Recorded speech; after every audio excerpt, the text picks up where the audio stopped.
Praise the Lord, saints and friends. This is Elder Adrian Hammond. I'm speaking on the theology of God. And I've already started this little mini-series. It began with essentially the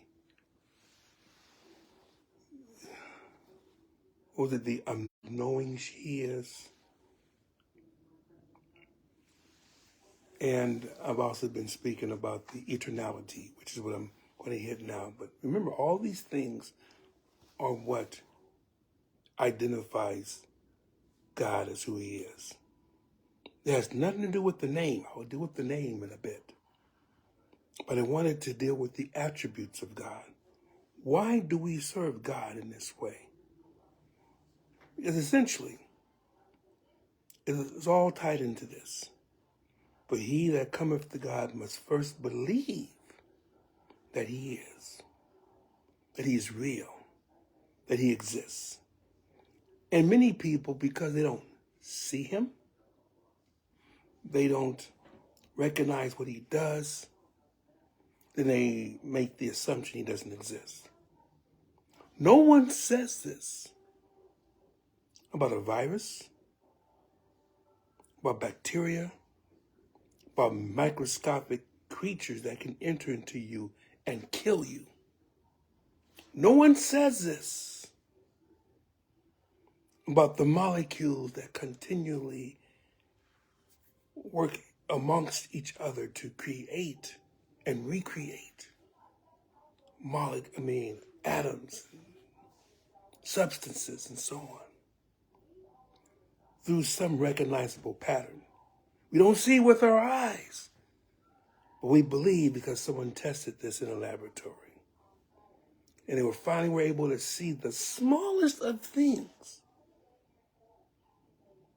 But when they did not know, that did not disprove their existence. Viruses were going on for a long time before we knew that they existed. What caused the bubonic plague? People cannot say that there wasn't something that caused that to afflict so many people and kill so many people. So the idea of you not seeing God does not mean anything except you don't see God. Doesn't mean He's not real. So as we talk about Him, then we deal with His all-knowing, His eternality.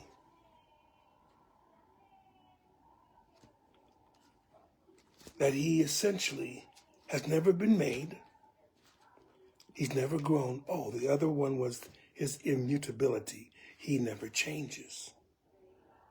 He doesn't go from one step to another to another. We do. God does not.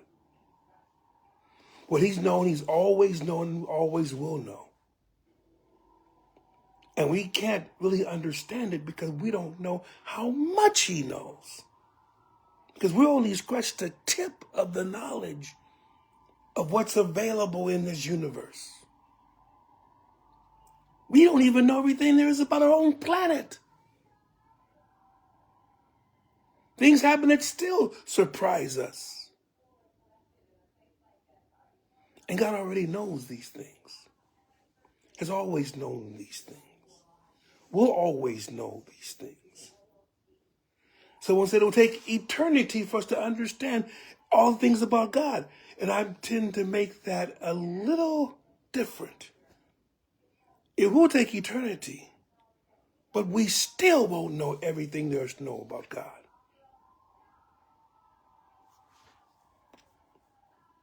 That's how powerful God is. And how much we should embrace Him. But there are other things about God that has no boundaries.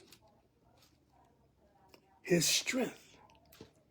God is omnipotent. Now, one who has lots of power doesn't always need to prove his power. People seem to mix that up. They think that, oh, if you're all powerful, then prove it. Doesn't need to do that. You may want him to do that for your own purposes, for your own reasons. Then you might believe him. But even then, you'll put God through another test. Well, if you do this, you can do this. If you do this, you can do this. If this, you can do this. And it's not an if. God can do it. Is it in his will or not to do it?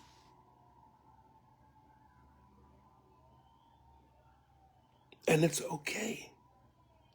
Saints of God, it's okay that we don't have that power and we don't understand his full power.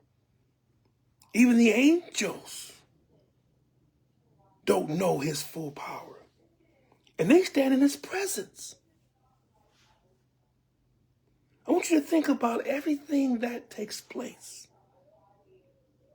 It takes both his mind to make things so delicately, it's so beautiful, but then they are balanced against the forces that govern this earth, whether it's geological, whether it is botanical, whether it deals with animals, whether it deals with climatology, whether it deals with the rotation of the earth. Everything balances together to make things work.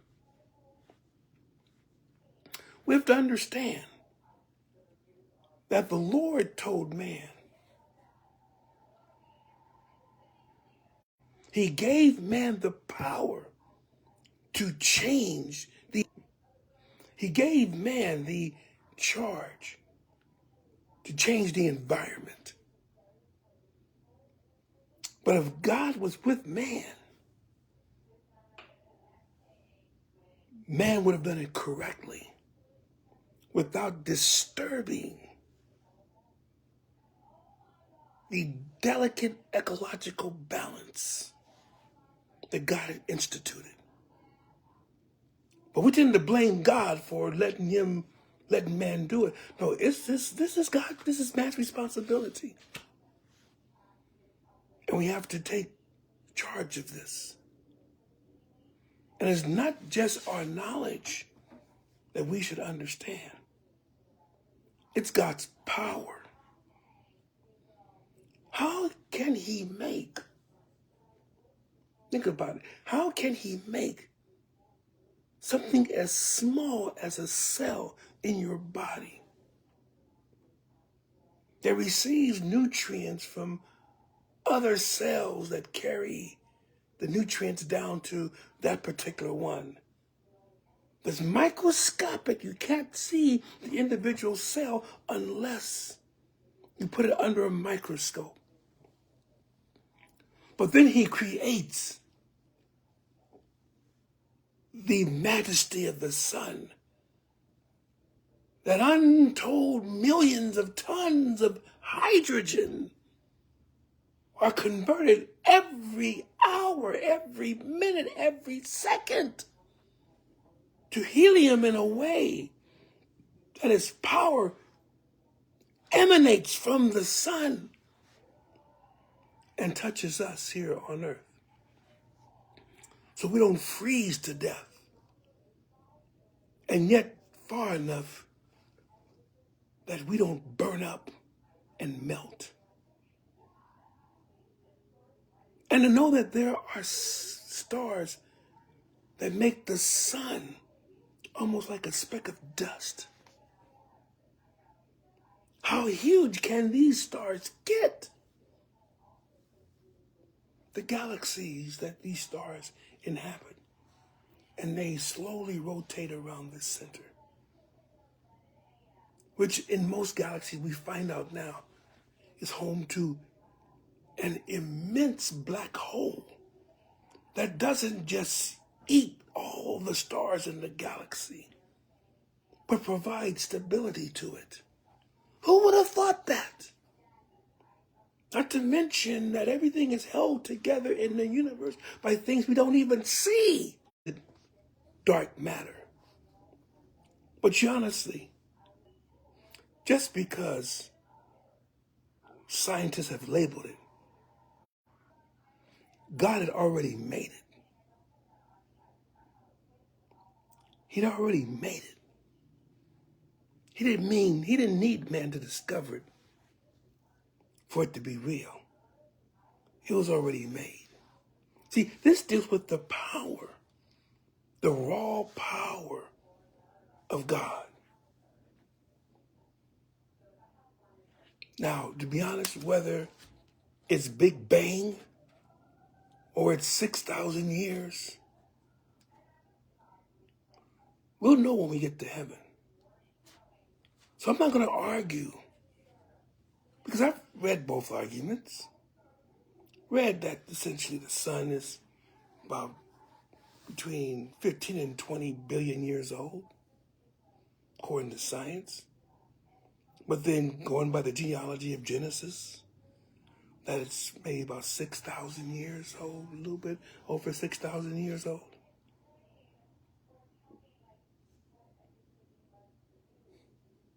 Not to mention that we don't always know that the genealogies that are said in the Bible don't always capture every single person in the genealogy, but only those who were deemed to be important to the cause of the genealogists. Just wanted to put that into your mind too, so that the age of the earth may be, even according to the Bible, significantly greater. But the key, saints, is this.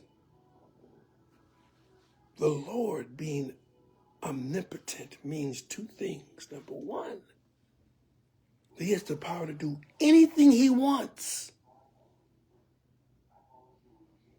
And just because he may not do it for you doesn't mean he can't do it. He does not need to answer to you. We forget, God doesn't need to answer to us. We're his creation. He doesn't need to answer. We answer to him.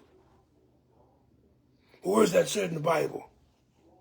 Well, I don't even believe the Bible's a man-made book. Okay, fine. Go ahead and believe the Bible is a man-made book. I'll tell you one thing. We will learn in eternity.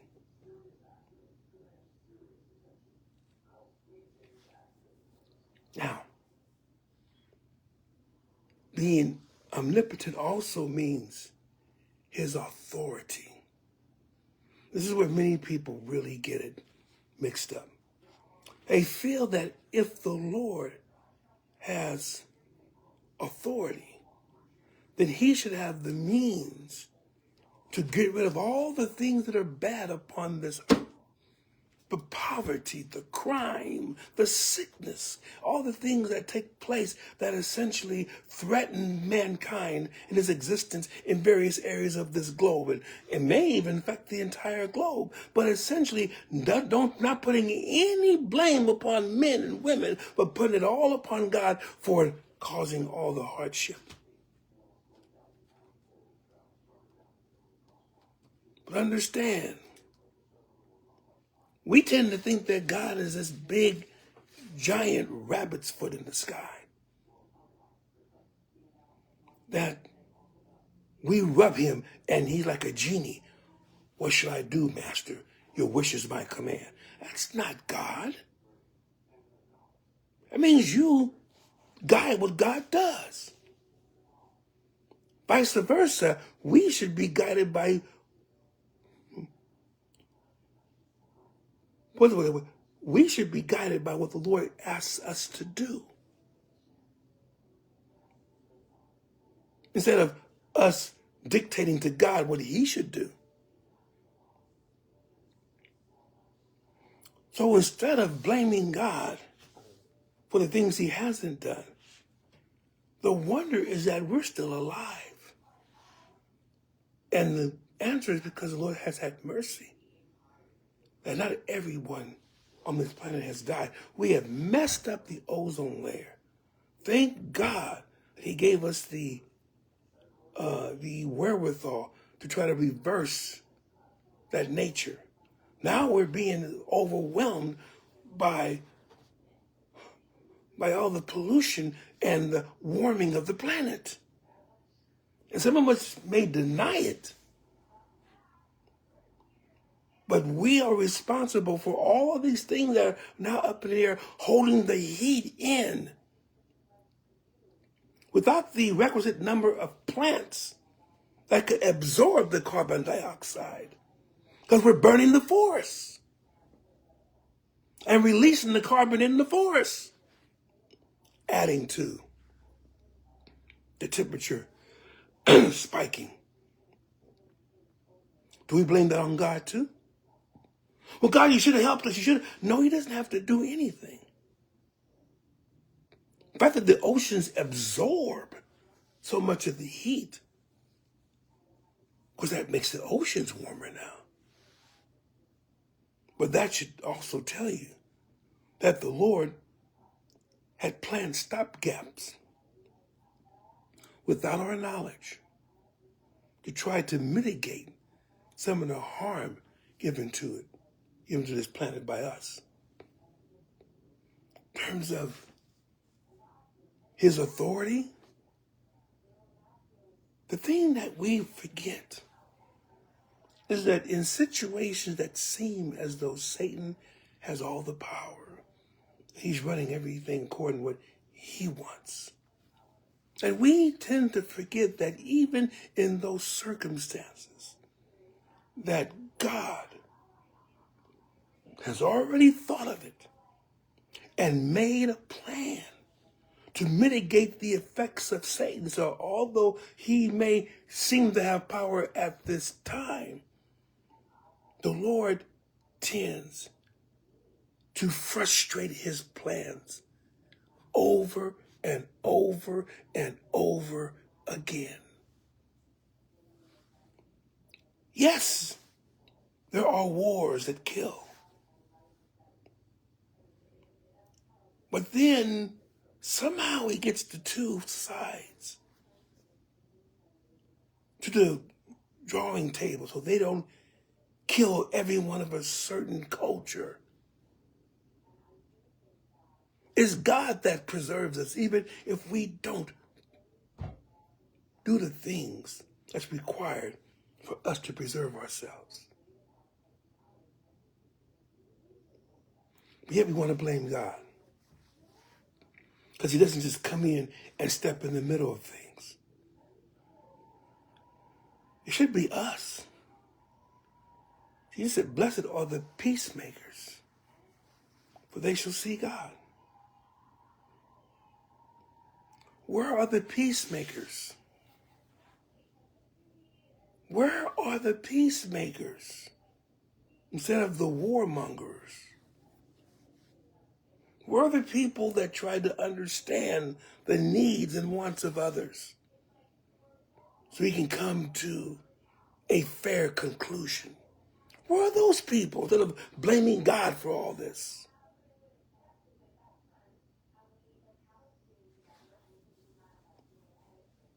Just want you to think, saints of God. Think of the power that God not only demonstrates in the volcanoes erupting, in tsunamis that roar over the land, in earthquakes that all of a sudden shift power at a moment's notice. The things of nature that show the boundless strength of what God can do. When a meteor comes out of the sky, that shows you that he can call upon things from outer space to remind us that our lives are not as cleanly packaged as we thought it would be.